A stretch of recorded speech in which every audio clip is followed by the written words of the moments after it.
And there is no one that I would much rather have this conversation with when you're talking about rivalry games involving the Baltimore Ravens than my man Jordan, our illustrious EP.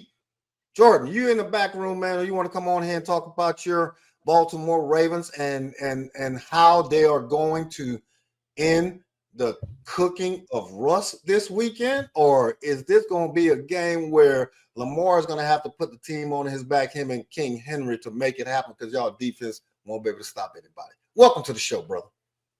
Hey, I appreciate you guys. This is the game that I feel like the Ravens fans have all been waiting for. The Ravens are finally going to show the Steelers who is number one in the AFC North. I know that Lamar is 1-3 versus the Steelers, but we've never had an offense like this. I think the Steelers are actually going to get tested. We're going to see what their defense is all about, and then we're also going to see what their offense could do with Russell Wilson. Yeah, no, you're absolutely right. When we had this discussion on Tuesday night, Griff, we said that, the defense for the Pittsburgh Steelers was going to be able to kind of rein in Baltimore's effectiveness a little bit, right? And you said it's going to come down to the two Alabama running backs and which one has the better game, which is going to be the deciding factor. You still standing on that, or, based off of what we've seen and heard over the past several days and the final injury report, are you still rocking with the running game from both sides being a difference maker, or is either one of those two quarterbacks going to have to make a big play to give his team a shot to win this game? I think it's still going to come down to the running game, but I also think it's going to come down to the defenses, and I have to get an edge to the Pittsburgh Steelers when it comes to the defense. The problem with the Ravens is, and it's been a problem with them all season, is their defense. And if their defense can't stop, I'm about to say Saquon, but Lamar and Derek, they can get out there. But I know that the Steelers had the ability to stop Derek before he gets started, and then win. And so I have to get an edge to the Pittsburgh Steelers and their defense in this game. And I still think it's going to be a low-scoring game.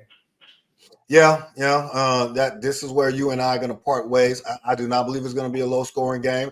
I understand that Mike Tomlin is that defensive guru, but he's been there for 17 years, just like John Harbaugh has been there for 17 years, and they know each other very, very, very well. And if I am the Baltimore Ravens, this is how I'm approaching this game. Derrick Henry is going to be my number one, my numero uno distraction in the first half. We're going to make it look like we're going to ram that ball down your throat. But yeah, you can go ahead and pack the defensive front if you want to. You can pack those running lanes.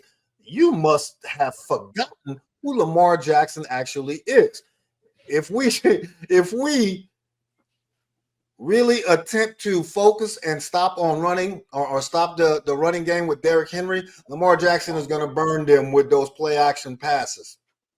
Okay, or with Zay Flowers with a quick screen and breaking it a la Jamar Chase. So I think the passing game for the Baltimore Ravens is going to be used to open up those running lanes for Derrick Henry in the second half, because we know playing 60 minutes is the objective in these types of divisional games when you have a big defensive advantage, because this is not even close as it pertains to the defenses.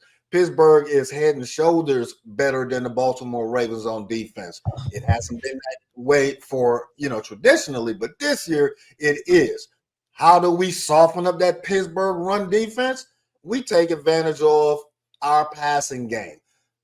Baltimore has the best set of receivers and tight ends across the NFL, pound for pound, right? Because you have two catching tight ends that many other teams don't have one. You have three quality wideouts that can definitely get separation when they need to. And you have the best passing/running quarterback in the National Football League and the league in Canada for the MVP this year. So for me, for Baltimore to make this game look like Pittsburgh is always on their heels defensively, I will come out of the gate running the ball much less in the first half than passing the ball. I would establish the pass and soften up that defense, and then allow Ken Henry to go to work. That's just how I would do it. You think, Jordan? I like that game plan. I like it a lot. I just want to note for the Steelers fans out there, I know you guys are 7-2, but don't forget you have 6 divisional games left. You still got the Chiefs on there. So I think their season is a little bit done for. I know they got the Browns on there. They'll probably take care of them, but 2 Ravens games, 2 Bengals games. The Chiefs are on there. That's an ugly end of the season schedule right there. Y'all go looking ahead, man. See, that's y'all problem. Y'all looking ahead when you ain't focusing on right now. Hey, you better focus on right now, because I'm telling you right now, you worried about their schedule, but your squad about to lose it this weekend. That's all I'm gonna tell you.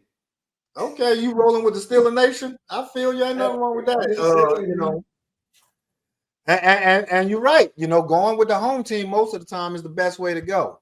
But you know, I bucked the trend last night going against those Eagles. Fly, Eagles, fly. I'm gonna buck the trend this weekend going against the Pittsburgh Steelers because I haven't touched on Russ yet. Now, Russ is gonna have some offensive success.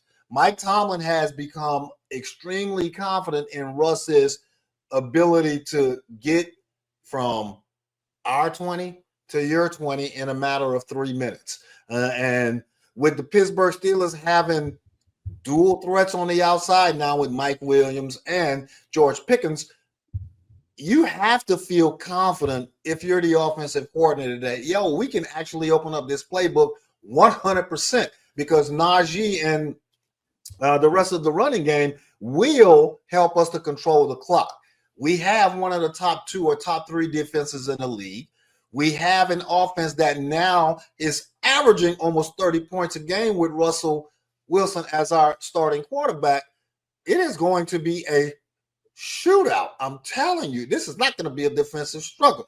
I'm going with Baltimore, though, simply because of Derrick Henry and those fourth quarter runs. He will break one just like Saquon did in the fourth quarter last night, and that will be the difference maker for me.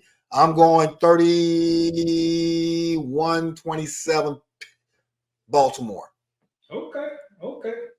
That's going real right there, Jordan. I like it. All right, guys. Appreciate you. All right, man. Good to hey, Jordan, if y'all lose now, Tuesday night's conversation gonna be quite interesting.